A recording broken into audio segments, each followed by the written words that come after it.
Hello, നമസ്കാരം. അപ്പോൾ നമുക്കിന്ന് ഇന്നത്തെ സോഷ്യോളജി ക്ലാസ്സിലേക്ക് കടക്കാം. ഓക്കെ. അപ്പോൾ ഇന്ന് നമ്മൾ എടുക്കാൻ പോകുന്നത് എന്താണെന്ന് വെച്ചാൽ ചാപ്റ്റർ 6 ചാപ്റ്ററിലെ 3-ാം ഭാഗം കേട്ടോ. ഇന്ന് നമ്മൾ ചർച്ച ചെയ്യാൻ പോകുന്നത് എന്താണെന്ന് വെച്ചാൽ ഇന്ത്യയിലെ പ്രാദേശികവാദങ്ങളെ കുറിച്ചിട്ടാണ്. എന്നുവെച്ചാൽ ഓരോ പ്രദേശങ്ങളിലുള്ള ഇപ്പോൾ ഇന്ത്യയിലെ തന്നെ പല സംസ്ഥാനങ്ങളുടെ സാംസ്കാരിക വൈവിധ്യങ്ങളെക്കുറിച്ചും പല സംസ്ഥാനങ്ങളിൽ പല ഭാഷയാണ്. അപ്പോൾ പല സംസ്കാരങ്ങൾ വരും. അപ്പോൾ അവർ ആ സംസ്കാരമുള്ളവർ അവരുടെ നാടിന് വേണ്ടിയിട്ട് ആവശ്യപ്പെട്ട കാര്യങ്ങളും അതിനെക്കുറിച്ചിട്ടുള്ളൊക്കെ ഒരു ചർച്ചയാണ് കേട്ടോ. അപ്പോൾ നമുക്ക് ആദ്യം ഈ ചാപ്റ്ററിലേക്ക് കടക്കാം. ഇതാണ് നമ്മുടെ ടെക്സ്റ്റ് ബുക്കിലുള്ള ഹെഡിങ്ങിലുള്ള ഭാഗം. ഇതിൻ്റെ പേരാണ് ഇന്ത്യൻ സാഹചര്യത്തിലെ പ്രാദേശികവാദം. അപ്പോൾ എന്താണ് പ്രാദേശികവാദം? പ്രാദേശികവാദം എന്ന് പറഞ്ഞാൽ എന്താണെന്നാണ് ഫസ്റ്റ് കാര്യം നമ്മൾ മനസ്സിലാക്കേണ്ടത് ആ ഹെഡിങ്ങിൽ.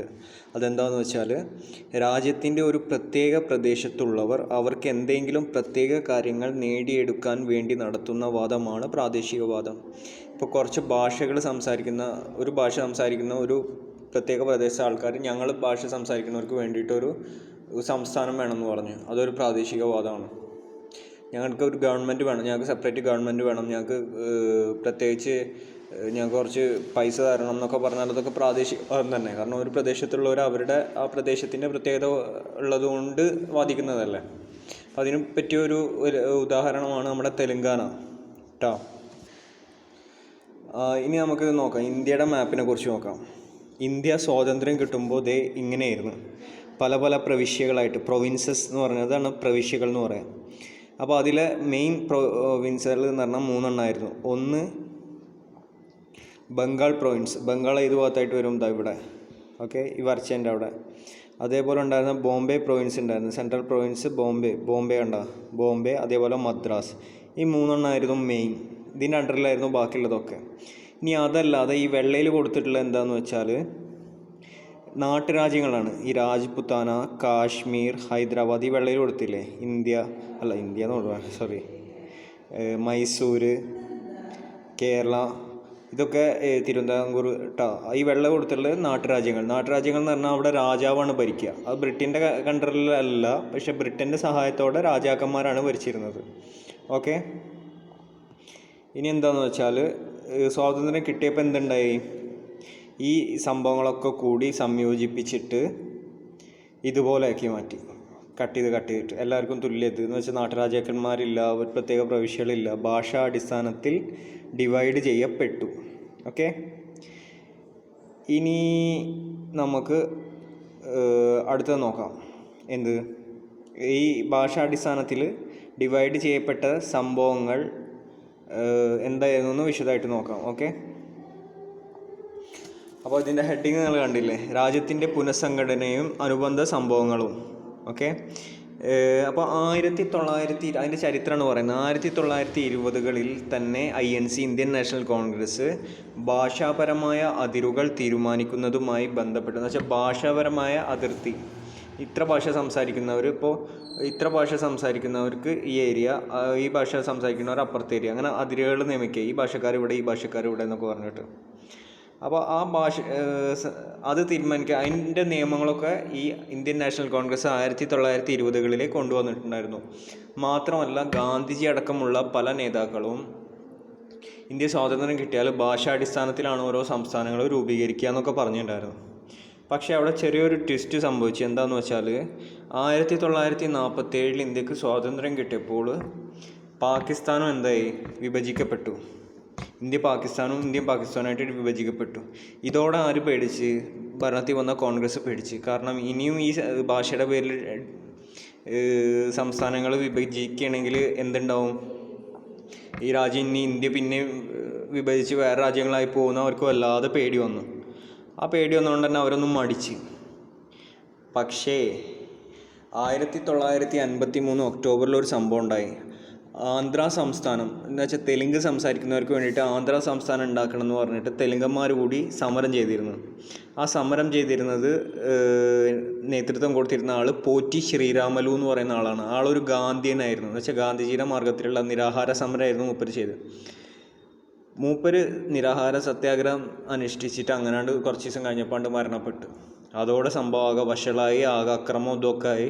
ഇപ്പോൾ ഗവൺമെൻറ്റിന് വേറൊരു വഴിയില്ലെന്നായി. എന്നിട്ട് 1956 നവംബർ 1 കേരളം രൂപീകരിച്ച ദിനത്തിൽ തന്നെയാണ് ആ ഡേറ്റ് എല്ലാ സംസ്ഥാനങ്ങളെയും രൂപീകരിച്ചു. എന്ത് ഭാഷാടിസ്ഥാനത്തിൽ. അന്ന് 14 സംസ്ഥാനങ്ങളാണ് ഉണ്ടാക്കിയത് കേട്ടോ.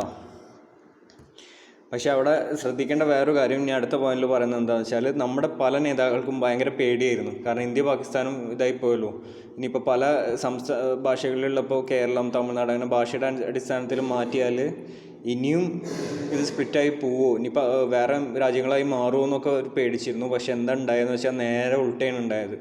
എന്താണെന്ന് വെച്ചാൽ ഇത് സംസാരിക്കുന്നവർ, അതായത് ഈ പല ഭാഷക്കാർ പല സംസ്ഥാനങ്ങളൊക്കെ കൂടി നല്ല ഐക്യത്തിൽ വരികയാണ് ചെയ്തത്. ഇടയ്ക്ക് ചില പ്രശ്നങ്ങൾ ഉണ്ടാവാറുണ്ടെങ്കിലും നല്ല ഐക്യത്തിലാണ് ഉണ്ടായത്.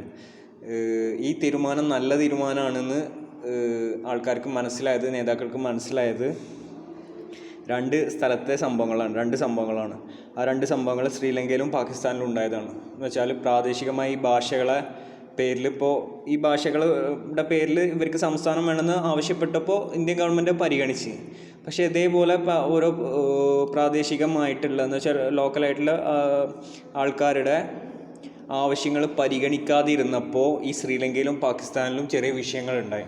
ആ വിഷയങ്ങൾ എന്താണെന്ന് നമുക്ക് നോക്കാം. ഓക്കെ, ശ്രീലങ്കൻ പ്രശ്നം എന്ന് പറഞ്ഞാൽ 1956 ഇന്ത്യക്ക് സ്വാതന്ത്ര്യം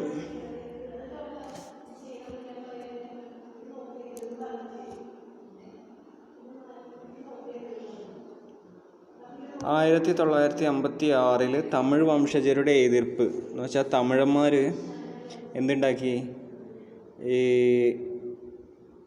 തമിഴിലെ ശ്രീലങ്കൻ പാർലമെൻറ്റ് എന്ന് വെച്ചാൽ 1956 ഇന്ത്യയിൽ ഭാഷ അനുസരിച്ചിട്ട് സംസ്ഥാനങ്ങൾ ഉണ്ടാവുന്നത്. പക്ഷെ അതേ സമയത്ത് തന്നെ തമിഴരും സിംഹള ഭാഷക്കാരും ഉണ്ടായിരുന്ന സ്ഥലമാണ് ശ്രീലങ്ക. അതിൽ ഭൂരിഭാഗം ശ്രീലങ്കക്കാരായിരുന്നു, തമിഴർ ന്യൂനപക്ഷമായിരുന്നു. ഇപ്പോൾ ഈ തമിഴരുടെ ആവശ്യമായിരുന്നു എന്ന് വെച്ചാൽ തമിഴ് ഭാഷയും കൂടിയിട്ട് ഔദ്യോഗിക ഭാഷയാക്കണം, 2 ഭാഷ വേണം എന്നുള്ളത്. പക്ഷേ അവിടുത്തെ ശ്രീലങ്കൻ പാർലമെൻറ്റ് സിംഹള ഭാഷ എന്ന് പറഞ്ഞാൽ കൂടുതൽ പേരിൽ ഉപയോഗിക്കുന്ന ആ ഭാഷ എന്തായി, ഔദ്യോഗിക ഭാഷയായിട്ട് പ്രഖ്യാപിച്ചു. എന്താ പിന്നീട് ഉണ്ടായതെന്ന് വെച്ചാൽ ഇവരാകെ സ്പ്ലിറ്റായി, പ്രശ്നങ്ങളായി. 1983 30 വർഷത്തോളം എന്ന് വെച്ചാൽ 2010 വരെ എന്തുണ്ടായി, ആഭ്യന്തര യുദ്ധം എന്ന് വെച്ചാൽ ആഭ്യന്തരം എന്ന് പറഞ്ഞാൽ രാജ്യത്തിൻ്റെ ഉള്ളിൽ തന്നെയുള്ള വിഭാഗങ്ങൾ തമ്മിലുള്ള യുദ്ധമാണ്. പുറത്തുനിന്ന് വേറെ രാജ്യമൊന്നും ആക്രമിക്കില്ല, രാജ്യത്തിൻ്റെ ഉള്ളിൽ തന്നെ ഉള്ള ആൾക്കാർ തമ്മിലുള്ള യുദ്ധത്തിനാണ് ആഭ്യന്തര യുദ്ധം എന്ന് പറയാം. അതുണ്ടായി. അതിന് നേതൃത്വം കൊടുത്തിരുന്ന ആളായിരുന്നു LTTE എന്ന് പറയുന്ന സംഘടന, തമിഴ് പുലികൾ എന്ന് പറയാം. അതേപോലെ വേലുപ്പിള്ള പ്രഭാകരൻ എന്ന് പറയുന്ന ആളായിരുന്നു അവരുടെ നേതാവ്. പുള്ളി മരണപ്പെട്ടതോടെ ഇവർ ഏകദേശം അവസാനിച്ചു. ഇപ്പോൾ ഏകദേശം പഴയ പോലെ സെറ്റിലായിട്ടുണ്ട് കേട്ടോ. അപ്പോൾ അതായിരുന്നു ശ്രീലങ്കയിലെ പ്രശ്നം. ഇനി അടുത്തത് പാകിസ്ഥാനിലെ പ്രശ്നമാണ്. പാകിസ്ഥാനിൽ എന്തുണ്ടായെന്ന് വെച്ചാൽ ഇന്ത്യ പാകിസ്ഥാനായിട്ട് സ്പ്ലിറ്റ് ആയപ്പോൾ എന്താ ഉണ്ടായിരുന്നു വെച്ചാൽ ഇന്ത്യയുടെ ലെഫ്റ്റ് സൈഡിൽ, അതായത് പടിഞ്ഞാറേ സൈഡിലുള്ള ഇപ്പോഴുള്ള പാകിസ്ഥാനും കിഴക്കേ സൈഡിൽ ഇപ്പോൾ ബംഗ്ലാദേശുള്ള സ്ഥലത്തുള്ള 2 കിഴക്കൻ പാകിസ്ഥാനും പടിഞ്ഞാറൻ പാകിസ്ഥാനും അങ്ങനെയായിരുന്നു. അപ്പോൾ ഈ പടിഞ്ഞാറൻ പാകിസ്ഥാർക്ക് മറ്റൊരു ബംഗാളി ഭാഷയാണ് സംസാരിച്ചിരുന്നത്. അതുകൊണ്ട് അവരൊരു വില ഉണ്ടായിരുന്നില്ല, അവരുടെ വല്ലാതെ പരിഗണിച്ചിരുന്നില്ല. അപ്പോൾ അത് തമ്മിൽ വിഷയമാവുകയും അത് 1971 ഇന്ത്യയും പാകിസ്ഥാനും തമ്മിലുള്ള യുദ്ധത്തേക്ക് നയിക്കുകയും ചെയ്തു. എന്നിട്ട് എന്തുണ്ടായി, കാരണം ബംഗ്ലാദേശ് സെപ്പറേറ്റ് ഒരു രാജ്യമായിട്ട് മാറി ട്ടാ. അതാണ് 2 വിഷയങ്ങൾ. അപ്പോൾ ഇന്ത്യ ഭാഷയുടെ അടിസ്ഥാനത്തിൽ സംസ്ഥാനങ്ങൾ വിഭജിച്ചത് ഇത് വളരെ നല്ലൊരു തീരുമാനമായിരുന്നു എന്നാണ് നമുക്കിതിൽ നിന്ന് മനസ്സിലാക്കാൻ കഴിയുന്നത് ട്ടാ. ഇനി അടുത്തത് നമ്മുടെ ഭരണഘടനയിൽ പ്രാദേശികവാദത്തിനെ കുറിച്ചിട്ട് എന്താണ് പറയുന്നത് എന്ന് നോക്കാം. എന്നുവെച്ചാൽ ഈ ഓരോ പ്രദേശങ്ങൾക്ക്, ഇപ്പോൾ ഓരോ സംസ്ഥാനങ്ങൾക്ക്, ഓരോ ഭാഷ സംസാരിക്കുന്ന പ്രദേശങ്ങൾക്ക് നമ്മുടെ ഭരണഘടന എങ്ങനെയാണ് അവരെ പരിഗണിച്ചിട്ടുള്ളതെന്ന് നോക്കാം. ഒന്നാമത്തെ പോയിന്റ് തന്നെ ഫെഡറൽ സ്വഭാവത്തിലുള്ള ഭരണഘടനയാണ്. ഫെഡറൽ സ്വഭാവത്തിലുള്ള ഭരണഘടന എന്ന് പറയുമ്പോൾ ഇപ്പോൾ ഒരു രാജ്യത്ത്, ഇപ്പോൾ ഇന്ത്യയിൽ നമുക്ക് മോഡിയുടെ ഒരു ഗവൺമെൻറ്റും ഉണ്ട്, പിണറായി വിജയൻ്റെ ഒരു ഗവൺമെൻറ്റും ഉണ്ട്. അപ്പോൾ മോഡിക്കും ഭരിക്കാം, പിണറായി വിജയനും ഭരിക്കാം. അപ്പോൾ ഇവർ തമ്മിലുള്ള ഒരു രണ്ടുപേർക്കും ഏകദേശം തുല്യമായിട്ടുള്ള രീതിയിലുള്ള അധികാരം. മറ്റവർക്ക് കൂടുതലുണ്ട്, എന്നാലും പിണറായി വിജയനും നല്ല അധികാരം ഉണ്ടല്ലോ. അപ്പോൾ അതിനെയാണ് ഫെഡറൽ ഗവൺമെൻറ് എന്ന് പറയാം. എന്ന് വെച്ചാൽ രണ്ട് നിലയിലുള്ള ഭരണം ഉണ്ടാവും. യൂണിയൻ ഗവൺമെൻറ് എന്ന് പറഞ്ഞാലെന്ന് വെച്ചാൽ ഒരാളെ ഉണ്ടാവുള്ളൂ, എല്ലായിടത്തും ഒരാൾ, എന്നിട്ട് അയാളുടെ അസിസ്റ്റൻറ്റ് മാത്രം ബാക്കി എല്ലാ സ്ഥലത്തും ഭരിക്കും, അങ്ങനെയാണ്. ഇതിപ്പോൾ നമ്മുടെ നാട്ടിൽ ഫെഡറൽ എന്ന് പറയുമ്പോൾ നമ്മുടെ നാട്ടിൽ നമ്മളാര് ഭരിക്കണം നമുക്ക് തീരുമാനിക്കുക, കേന്ദ്രമല്ല തീരുമാനിക്കുക. മനസ്സിലായോ? മോഡി എല്ലാം തീരുമാനിക്കുക എന്ത്, നമ്മുടെ നാട്ടിൽ ആര് ഭരിക്കണം. നമ്മുടെ നാട്ടിൽ കേരളത്തിൽ ഭരിക്കണ ആരാന്ന് കേരളക്കാർ ഇലക്ഷൻ ചെയ്തിട്ട് തീരുമാനിക്കും. തമിഴ്നാട്ടിൽ ആര് ഭരിക്കണം തമിഴ്നാട്ടുകാർ ഇലക്ഷൻ ചെയ്തിട്ട് തീരുമാനിക്കും. അതാണ് ഫെഡറൽ സ്വഭാവം കേട്ടോ. ഇനി അടുത്തത് ലിസ്റ്റ്. നമ്മളെ ഭരണഘടനയിലുള്ള ഒരു കാര്യങ്ങളുണ്ട്. നമ്മളൊരു രാജ്യത്ത് ഭരിക്കാൻ പല പല കാര്യങ്ങൾ ആവശ്യം വരും. എന്ന് വെച്ചാൽ പല വിഭാഗങ്ങളുണ്ട്. കൃഷി, ആരോഗ്യം, വിദ്യാഭ്യാസം, അങ്ങനെ കുറേ കാര്യങ്ങൾ നമ്മൾ നോക്കണം ഒരു ഭരിക്കുമ്പോൾ. അപ്പോൾ ഭരിക്കുമ്പോൾ ഈ ഭരിക്കണതിന് എളുപ്പത്തിന് വേണ്ടിയിട്ട് എന്ത് ചെയ്ത് ലിസ്റ്റുകൾ ഉണ്ടാക്കി. എന്നിട്ട് ലിസ്റ്റുകൾ ഉണ്ടാക്കിയെന്ന് പറഞ്ഞാൽ 3 ലിസ്റ്റാണ്. ഒന്ന് സ്റ്റേറ്റ് ലിസ്റ്റ്, ഒന്ന് യൂണിയൻ ലിസ്റ്റ്, ഒന്ന് കൺകറൻറ്റ് ലിസ്റ്റ്. അപ്പോൾ യൂണിയൻ ലിസ്റ്റിലുള്ള കാര്യങ്ങൾ മൊത്തം മോദി നോക്കണം, എന്ന് വെച്ചാൽ കേന്ദ്ര ഗവൺമെൻറ് നോക്കണം. സ്റ്റേറ്റ് ലിസ്റ്റിലുള്ളത് ഫുള്ള് സ്റ്റേറ്റ് നോക്കണം.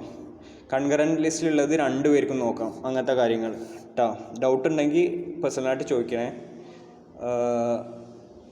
അല്ലെങ്കിൽ ഗ്രൂപ്പിൽ വെച്ചാലും മതി, കുഴപ്പമൊന്നുമില്ല.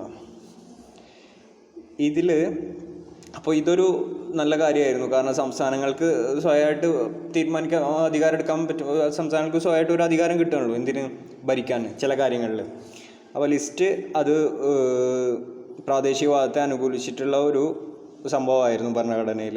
അടുത്തത് രാജ്യസഭയുണ്ട്. പാർലമെൻറ്റിൽ 2 സഭകളുണ്ട്, ഒന്ന് രാജ്യസഭ, ഒന്ന് ലോക്സഭ. ഈ രാജ്യസഭയിലേക്ക് അംഗങ്ങളെ, അതിലെ മെമ്പേഴ്സിനെ തിരഞ്ഞെടുക്കുന്നത് എവിടെ നിന്നാണ്? നമ്മുടെ സംസ്ഥാനത്തിലെ കേരളത്തിൽ നിയമസഭയിലെ അംഗങ്ങളിലെ, അങ്ങനെ ഓരോ സംസ്ഥാനത്തെ നിയമസഭയിലെ അംഗങ്ങളൊക്കെ കൂടിയിട്ടാണ് ആരെ തിരഞ്ഞെടുക്കുന്നത്? രാജ്യസഭയിലേക്കുള്ള അംഗങ്ങളെ തിരഞ്ഞെടുക്കുന്നത്. അത് വേറൊരു കാര്യം. ഇനി അടുത്ത ധനകാര്യ കമ്മീഷൻ അല്ലെങ്കിൽ ഫിനാൻസ് കമ്മീഷൻ എന്ന് പറയും. ഈ ഫിനാൻസ് കമ്മീഷൻ എന്താ ചെയ്യാന്ന് വെച്ചാൽ, ഇവർ കേന്ദ്രവും സംസ്ഥാനവും തമ്മിലുള്ള നികുതി പങ്കുവെക്കുന്നത് തീരുമാനിക്കും. ഇപ്പോൾ കുറേ ടാക്സ് കേരളത്തിൽ നിന്നും തമിഴ്നാട്ടിൽ നിന്നും ഇന്ത്യയിൽ പല ഭാഗത്തു നിന്നും കിട്ടുന്നുണ്ട്. ആ ടാക്സുകൾ ഇപ്പോൾ എത്ര ശതമാനം സെൻട്രൽ ഗവൺമെൻറ്റിന് പോകണം, മോദി ഗവൺമെൻറ്റിന് പോകണം, എത്ര പ്രാവശ്യം പിണറായി വിജയൻ ഗവൺമെൻറ്റിന് വരണം, അത് തീരുമാനിക്കാൻ വേണ്ടിയിട്ട് ഉണ്ടാക്കിയിട്ടുള്ള ഒരു കമ്മീഷനാണ് ഫിനാൻസ് കമ്മീഷൻ അല്ലെങ്കിൽ ധനകാര്യ കമ്മീഷൻ. അപ്പോൾ അതും നമ്മുടെ സംസ്ഥാനങ്ങളെ കാര്യമായിട്ടുള്ള പരിഗണിച്ചുകൊണ്ടുള്ള ഒരു പ്രൊവിഷനാണ് എന്തിൽ, ഭരണഘടനയിൽ കേട്ടോ. അതേപോലെ 5 ഇയർ പ്ലാനുകൾ എന്ന് പറഞ്ഞിട്ടൊന്നുണ്ടായിരുന്നു. എന്ന് വെച്ചാൽ 5 കൊല്ലത്തിന് പ്ലാൻ ചെയ്ത് വെക്കും എന്തൊക്കെ വികസനം കൊണ്ടുവരണമെന്ന്. ഇതിപ്പല്ല, ഇപ്പോൾ ഇതിനെ മാറ്റിയിട്ട് നീതി ആയോഗ് എന്നാക്കി. അത് നരേന്ദ്രമോദി വന്നതിന് ശേഷം 2015 ഈ പ്ലാനിംഗ് കമ്മീഷൻ എന്നുള്ള ആസൂത്രണ കമ്മീഷൻ നീതി ആയോഗ് ആക്കി മാറ്റിയത്. പക്ഷേ ഈ പ്ലാനിംഗ് കമ്മീഷൻ ഉണ്ടായിരുന്ന കാലത്ത് എന്ത് ചെയ്തിരുന്നു, ഈ ഓരോ സംസ്ഥാനത്തിലുള്ള പ്ലാനിംഗ് കമ്മീഷനുകളുടെ പദ്ധതി, ഓരോ സംസ്ഥാനത്തിന് പ്ലാനിംഗ് കമ്മീഷനുകളുടെ പദ്ധതികൾ ഇവർ ഈ 5 ഇയർ പ്ലാൻ, 5 കൊല്ലത്തെ പ്ലാൻ ഉണ്ടാക്കുമ്പോൾ അവർ സ്വീകരിച്ചിട്ട് അതൊക്കെ വിശകലനം ചെയ്തതിന് ശേഷമാണ് 5 ഇയർ പ്ലാൻ ഉണ്ടാക്കിയിരുന്നത്. പിന്നെ പ്രാദേശികപരമായ പ്രതിസന്ധി. എന്തൊക്കെയാണ് ഇപ്പോൾ ഉള്ള പ്രതിസന്ധികൾ എന്താണെന്ന് വെച്ചാൽ, സാമ്പത്തികമായ അസമത്വം നിലനിൽക്കുന്നു. എന്ന് വെച്ചാൽ കേരളത്തിന് കുറച്ച് പൈസ അധികം കൂടുതലാണ്, പക്ഷേ തമിഴ്നാടിന് തീരെ പൈസ അല്ല. ഞാൻ ഉദാഹരണം പറഞ്ഞാണ്, രണ്ടും അത്യാവശ്യം പൈസയുള്ള ടീമുകളാണ്. ബോംബെക്കാരാണ് ഏറ്റവും കൂടുതൽ പൈസ ഉള്ളവർ കേട്ടോ, മഹാരാഷ്ട്രക്കാർ. അപ്പോൾ ബീഹാറിൽ, അപ്പോൾ അങ്ങനെ പല സംസ്ഥാനങ്ങൾക്ക് പലതരത്തിലുള്ള ചില സംസ്ഥാനങ്ങൾക്ക് നല്ല പൈസ ഉണ്ട്, ചില സംസ്ഥാനങ്ങൾക്ക് പൈസ കിട്ടില്ല. മാത്രമല്ല എന്താ വിഷയം എന്ന് വെച്ചാൽ, ഇപ്പോൾ ഒരു സംസ്ഥാനത്ത് എന്തെങ്കിലും വികസനം കൊണ്ടുവരണമെന്നുണ്ടെങ്കിൽ ആ സംസ്ഥാനത്തെ സ്വകാര്യ നിക്ഷേപകർ എന്ന് വെച്ചാൽ, ഇപ്പോൾ ഏതെങ്കിലും കമ്പനി തുടങ്ങണമെന്ന് ആഗ്രഹമുള്ളവർ, അവർക്ക് കമ്പനി തുടങ്ങണമെങ്കിൽ ആ നാട്ടിൽ നല്ല റോഡ് വേണം, ഹോസ്പിറ്റൽ വേണം, അവരുടെ കമ്പനി ജീവനക്കാർക്ക് വേണ്ടി താമസിക്കാനുള്ള സ്ഥലം വേണം. അങ്ങനെ നല്ല സെറ്റപ്പുള്ള സ്ഥലങ്ങളിലും നോക്കിയിട്ട് മാത്രമേ കമ്പനി തുടങ്ങുള്ളൂ. അപ്പോൾ ആ കമ്പനി തുടങ്ങുന്ന ചില സംസ്ഥാനങ്ങളിൽ മാത്രമേ കമ്പനി തുടങ്ങുള്ളൂ.